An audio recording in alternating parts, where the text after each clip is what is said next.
Welcome to the Hidden Potential Podcast. I'm your host, Homer Hargrove, and today we're going to be specifically talking about 3 major attributes that you should pursue if you're just getting started in your leadership journey. In this episode, we're going to talk about what it is to work hard and grind while being teachable in the process. And we're also going to unpack what it is to connect as a leader and how you can practically do that. At the end of this episode, I'm going to give you 3 takeaways to be able to help you directly apply what we talk about today in your own leadership. And every week we come out with a new episode to be able to help you tap into your hidden potential through practical and mental tools to be able to help you grow within your organization and leadership. Let's go ahead and get started with a big thought, and that is most leaders start out with a simple aspiration to make a difference by stepping out in some way, shape, or form. As simple as it may start, there are so many complex situations and ideas that we've run into along the way. And at the same time, there are many different levels of leadership and different things that you should practice depending how far along on your journey you are. And what you do at the beginning of your leadership is very different from what you would do as a seasoned leader. So talking about these 3 specific pillars to aspire to when you're just getting started out, number 1 is the grind. What I mean by that is just simply working hard and growing your work ethic. And I think that this is a really important one to understand, that this is specific, what you need to focus on early on in your leadership. I think that it feels almost like a gray area when you try to start listening to different leadership podcasts. A lot of them will tell you that it's important to rest as a leader. And while that is very true, at the beginning of your leadership, you have to earn that right to rest. And I see a lot of young leaders that take that idea of needing to rest and they exaggerate it. They make it a lot more excessive in their life than they need to be. And at the end of the day, you need to understand that if you're not grinding, if you haven't earned that rest yet, then you might be being a little too lax. If you really want to see results, it's going to take a lot of effort and a lot of energy, especially at the beginning. It is incredibly hard to start something new. And while it's still very hard to sustain something that's created, there's something unique about the energy level that you need at the beginning. It's almost like God designed us that way, that we have so much more strength in our youth, and that as we age, we have the wisdom of experience. You need to grind at the beginning. And to practically understand that, I would say beyond what you're doing in your own organization, that you should understand that you should volunteer yourself as much as possible. Whether it's for the group that you're a part of right now, whether it's a church or ministry, workplace, or even extra things. Like if you know that another ministry or organization is doing an event, perhaps volunteering yourself and just getting in that grind will grow your leadership abilities phenomenally. And no matter what it is that you're volunteering for, whether it's within your own group or a different one, you need to learn how to do your best with what you're given. I have this philosophy that I am loyal to whatever I'm a part of. Even if it's just a part-time job that I don't even really want, I'm going to be loyal and do my very best at it regardless of my feelings towards it. I'm going to be loyal to what I'm a part of. And in the same scope, what I'm projecting to you is that whatever you're a part of, grind at it. Give your very best, and God will bless that too. God will bless when you're faithful with that little, when you're faithful with someone else's event. And there's been so many times where I volunteered for another person's event and treated them like what I would imagine I wish someone would react to if I was leading an event, and trying to give extra support. If I saw them pick up a broom, I would take the broom from them and say, let me sweep that for you. You go worry about something else. I'll take care of this. And trying to just really grind, because you're sowing spiritual seeds, yes, but you're also teaching yourself on what it is to work hard. And you're sending an example for anyone else that may be following you. So again, number 1, grind. You got to grind. You do not rest until you've earned the right to rest. Number 2, be teachable. This really is goes into conflict with a lot of our pride. I think that most leaders have a sense of an ego because we step up and we step forward. It requires a level of confidence in oneself that can sometimes be intertwined with pride and ego. Being teachable is one of the best ways to combat that, but it's also the best way to grow as a leader. Immature leaders think that they're a level 10 out of a 10. While mature leaders have a very good grasp on their self-perspective, and great leaders see themselves as not knowing very much. Great leaders will say, oh, I'm probably a 2 out of a 10.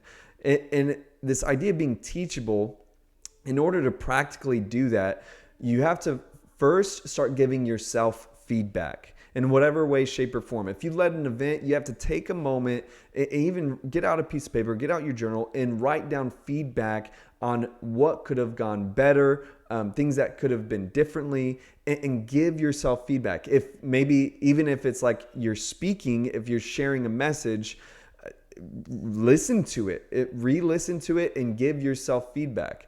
I realized that over the years, when I was young, when I was a kid, I actually had like really bad speech problems to where I had to like go to a separate room and listen to a tape recorder and repeat what it said. I'm talking about like Roger Rabbit, Road Red roller coasters. Man, I just got insecure now.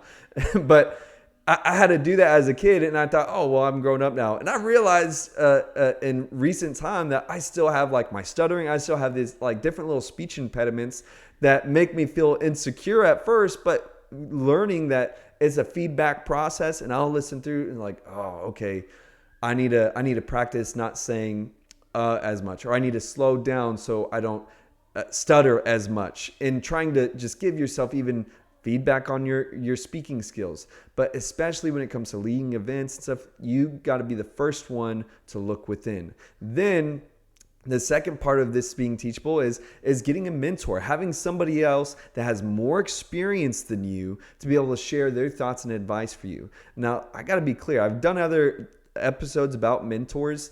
You have to do the work in getting a mentor, and you can't take it personal when mentors have their own lives. If they're in a place that to where you would aspire to be, like they're a leader that you admire, then most likely they're pretty busy too. And so you can't take it personal or get all in your feels if you feel like your mentor isn't reaching out to you. You have to do the grind. You have to do the work. And if you want them to talk to you and give you feedback, then you're going to have to be the one to reach out. You're going to have to be the one to work around their schedule. Y'all dig what I'm saying? And now the third part of this is to get learning. And what I mean by that is through podcasts and books, in trying to grow your knowledge base from others' experiences. You can get these, third-party mentors through listening to different podcasts and books. You can grow.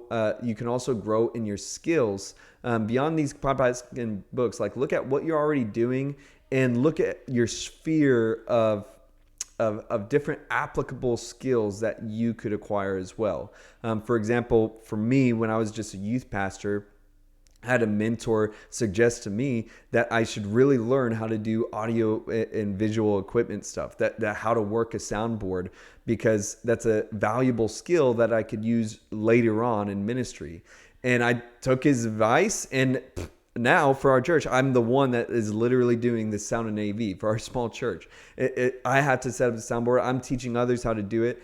And so it's like, if you neglect the skills within your group, you may end up pigeonholing yourself into a place where you cannot move forward because you lack certain skills. The same goes for even like graphic designs and stuff, creating a website, all these different little things that kind of go with the package of ministry and like kind of starting out in leadership. You cannot always afford to pay someone to do these things. And so you got to figure out how to do it yourself. All the websites that I'm connected to, I've created myself. All the different social media posts I've had to create myself and learn how to do that. And I'm telling you, I do not like doing social media, but it's a skill I learned in order to grow early on in my leadership. Today's episode is brought to you by Gravetop Designs online store. Visit gravetopdesigns.com/shop to find find custom-made Christian clothing that's edgy and actually looks good. I crafted all of the designs myself, so I'd love to hear your feedback and tell me what you think. Share your next purchase on Instagram and tag Gravetop Designs for a chance to get 10% off your next order. Shop today, help support this channel. Again, that's gravetopdesigns.com/shop. Finally, when it comes to being teachable, is you have to learn how to watch others. This is probably one of the most pivotal things that you could acquire when it comes to being teachable, is learning from other people's achievements and mistakes.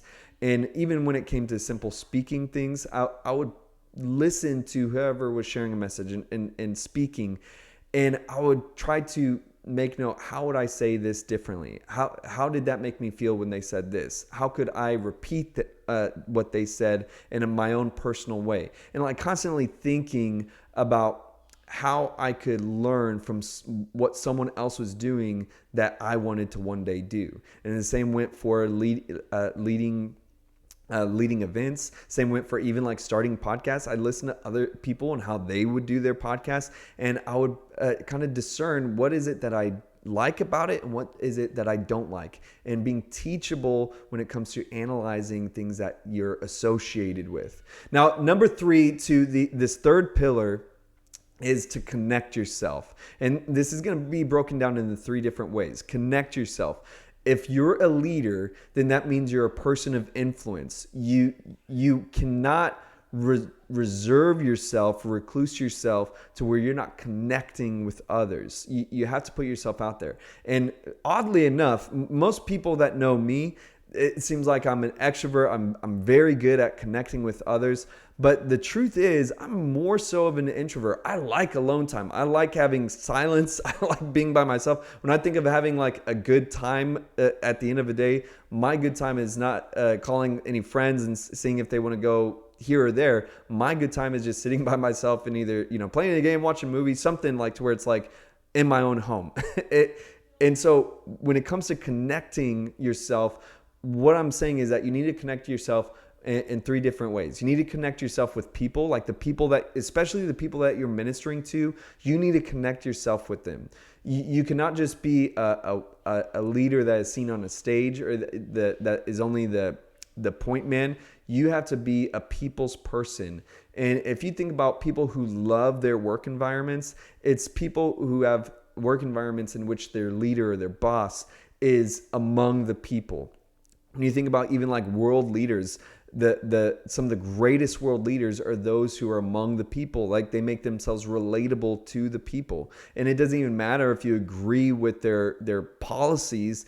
It's like some people, you can't deny the fact that people love them because of how they connect with people. The second part of that, when it comes to connecting yourself, is connect yourself with other leaders. Do not be a lone wolf and thinking that you're the only leader doing it this way. You need to just allow yourself to kind of get rid of that ego. Just don't play the comparison game. Connect yourself with other leaders, because when you're around other leaders, you end up sharpening each other. You have different kinds of conversations when you're around other leaders, and you're able to grow organically from one another like that. And on top of that, when you're connecting with people, when you're connecting with other leaders, you're also setting yourself up for opportunities. I even just like when it comes to personal and like business opportunities, the best opportunities I've had is not from marketing myself, but actually connecting myself in a relational way with just people and leaders. And in doing that, it's like almost every speaking engagement I've had has been because I was connected with another leader, or because I was connected with people. Not only did they like the message I shared, but they were connected in the relational aspect of me talking with them as a real person.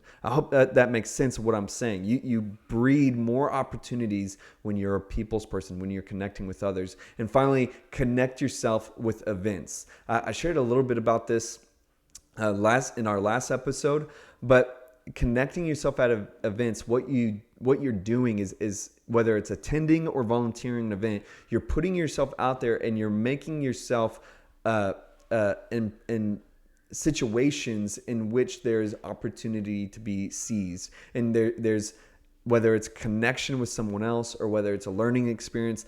At the end of the day, it's like if you're not around the environments that you want to grow in, then you're gonna just be stagnant. You want to have a diverse perspective by going to other people's events, by getting yourself out there.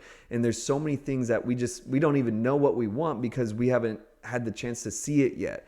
And if you were to just engage and connect with yourself with other events, you'd be able to get a lot more creative and even innovative ideas. You may see something that you wouldn't be able to afford to do, but in a ghetto way you could do.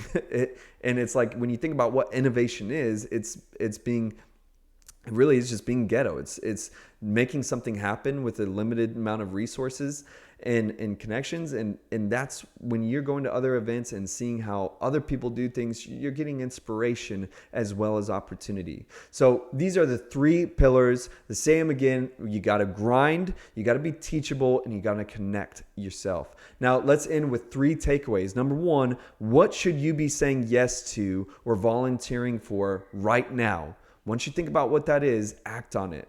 Number 2, examine your teachability and pick a source talked about today in this episode to use to grow your knowledge base. And number 3, consider when the next opportunity for you to be able to connect yourself is and act on it. Whether it's an event, whether it's with people, whether it's with other leaders, decide what it is and act on it.